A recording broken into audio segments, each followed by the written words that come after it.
Naghahanap ka ba ng spring type airsoft pistol at hindi mo malaman kung anong unit yung kukunin mo sa dami ng pwedeng pagpilian?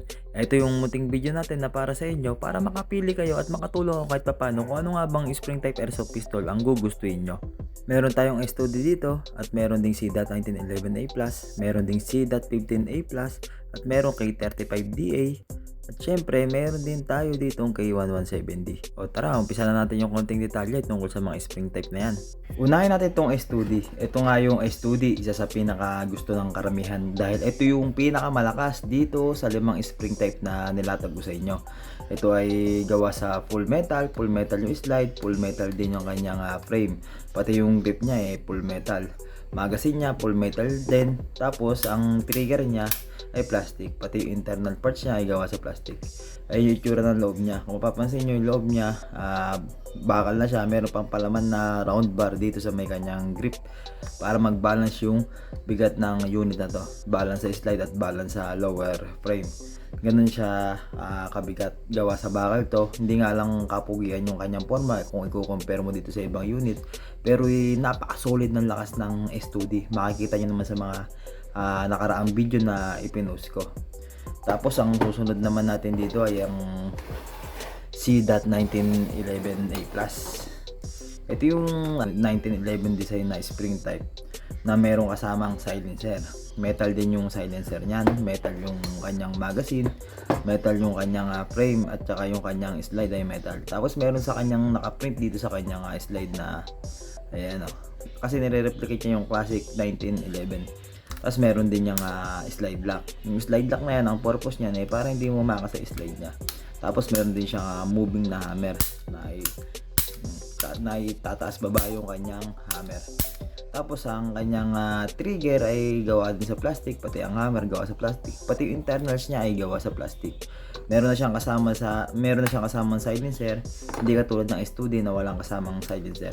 Kung i-compare mo naman yung lakas ng C.1911A+ sa S2D, hindi siya ganun kasing lakas ng S2D. Pero malakas din to. Bumabasag rin siya ng bote.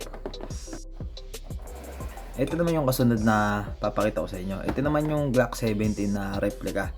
Glock 17 replica siya pero meron siyang full auto switch dito na hindi naman gumagana.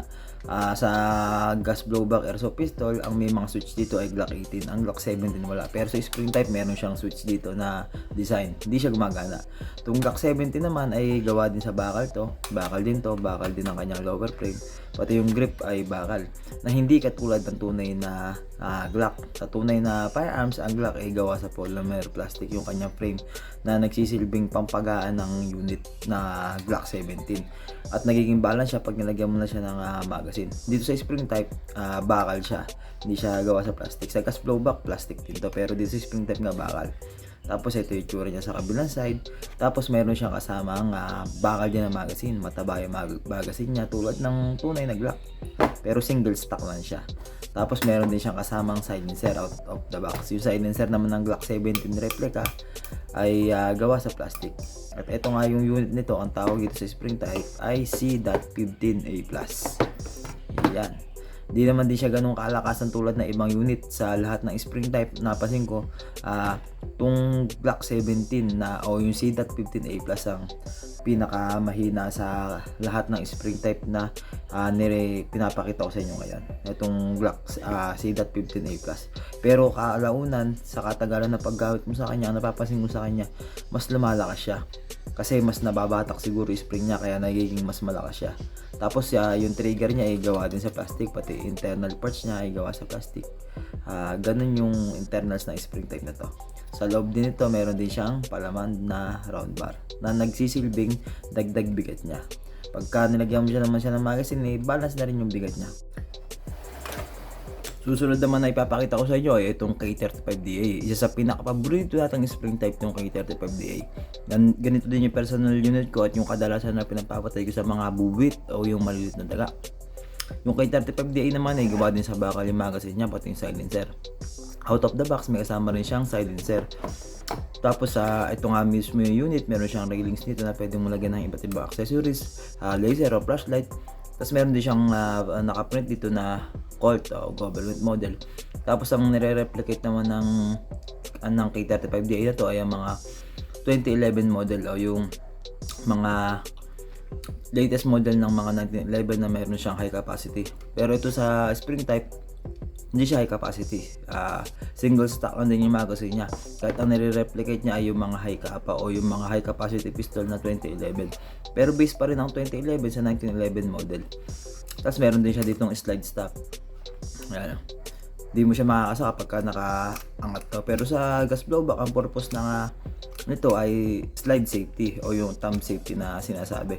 Pag nakataas to, di mo makakalawit yung trigger sa gas blowback airsoft pistol. Pero sa spring type, slide stop yung purpose nito. Para di mo na siya makakasa. Tapos meron din siyang moving hammer. Ayan. Ay, tataas baba yan. Tapos yung trigger niya ay gawa sa plastic, pati yung hammer niya ay gawa sa plastic. Yung internals niya rin ay gawa sa plastic, katulad ng mga nauna kong binanggit na spring type sa inyo. Yung grip niya ay gawa sa plastic, pero yung frame at saka yung slide ay syempre gawa sa bakalan. Kaya mabigat din yung unit na to. Plus ikakabit mo ba itong silencer na to na halos kasi bigat din ng magazine. Tapos sa loob ng grip niya, ayan. Ayan, meron din nakapalaman na round bar dito. Hindi lang kita dito sa hindi lang siya basta makakita kasi maliit yung siwang niya. Pero meron din nakapalaman na round bar. Yan, yung K35DA. Ito naman yung kabilang side niya. Poging-pogi ito, kaya isa rin sa mga gusto ng karamihan to. Yung lakas naman niya, malakas din. Halos magkakasing lakas din siya tulad ng Sidat 1911 A+. Kakasing lakas din sila halos. Pero iba talaga yung lakas ng S2D. Ito naman yung K170 spring type. Sa tunay na firearms, ang nire-replika naman ito ay yung Beretta 92. O yung sa gas blowback, ang nire-replika naman ito ay ang M92. Ito ang itsura niya. Dito sa kanyang slide, meron ding nakaprint dyan na sulat. Tapos ang kanyang slide ay gawa din sa bakal. Pati yung kanyang frame ay gawa sa bakal. Yung grip niya naman ay gawa sa plastic. Yung magazine niya syempre gawa rin sa bakal yan. Kaya medyo mabigat din talaga. Yung kabilang side niya, ito wala na siya nakaprint. Plain black na yung itsura niya. Tapos ang trigger niya, yan, gawa sa plastic yan. Pati itong hammer niya. Moving din yung hammer niya. Tulad ng ibang unit natin na Sidat 1911 Plus sa K35DA, meron din siyang moving hammer. Nalabit niya, bumababa yung kanyang hammer. Tapos meron din siyang slide safety. Ayan, natataas baba yan. Pag nakataas yan, hindi mo siya makakasa. Pag nakababa siya, makakasa mo na siya. Ayan. Ayan yung isa din sa safety features ng K117 din natin. Yung meron nga siyang slide lock din tulad ng ibang unit. Kasi ito yung itsura ng kanyang loob. Meron din niyang nakapalaman na round bar tulad ng ibang spring type. Halos lahat naman nitong spring type na to ay meron nakapalaman na round bar. Dagdag bigat din. Kaya para maging balance rin siguro yung bigat sa kanyang lower frame. Kasi medyo mabigat itong kanyang upper slide. Ngayon para maging balance nga, nilalagyan ng round bar ng manufacturer dito para mag-balance siya. May kalakasan din itong kay 117 na to. Kung i-compare mo yung lakas nito kasi yung lakas din ng K35DA at Sidat 11 Plus. Tatlo na yan magkakapares halos ng lakas. Naiiba lang na lakas yung S2D kasi mas malakas siya sa lahat ng spring type. Pati yung Sidat 15A Plus mas mahina siya compare dito sa tatlong spring type na Sidat 11A Plus saka K117 at K35DA.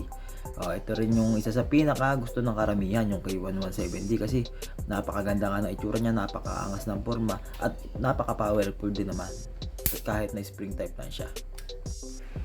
Yun na nga mga kabataan airsoft, sana kahit papaano ay nakapagbahagi ako ng kaunting idea para sa mga nais na bumili at hindi makapili ng spring type na pistol na nababagay sa kanila. Kung naghahanap lang kayo ng pambugaw ng aso, pampatay na malilit na daga, sapat na tong spring type airsoft pistol para magawa nyo yung mga gusto nyong gawin sa unit na to. Hindi nyo na kailangan ng gas blowback airsoft pistol kung ipambubugaw nyo lang naman ng aso, pusa at saka papatay ng mga pesting daga. Magagamit nyo na itong spring type airsoft pistol para hindi naman sila masaktan ng sobra. At ang kagandahan dito sa mga spring type na to hindi na kailangan ng green gas para pumutok siya kasi nga spring power siya. Ang nagpapaputok sa kanya ay ang spring. Tapos ang kaiba niya lang sa mga gas blowback airsoft pistol ay ito kasi manual. Ito yung tinatawag na one cock one shot o isang ka sa isang putok. Ang gas blowback airsoft pistol naman ay mga automatic na yon. Kung paano yung mechanism ng tulay na firearms ay ganoon din yung mechanism ng gas blowback airsoft pistol. Pero mas mura to kumpara sa gas blowback airsoft pistol. Mas mura ang mga spring type. Yun lang. Salamat sa panonood yung mga kabataan airsoft. Sana kahit paano ay nakapagbahagi ako ng konting ideya para sa mga nagnanais o di ba kapili ng spring type airsoft pistol unit na nababagay sa kanila. Maraming salamat sa panonood nyo. Bye-bye!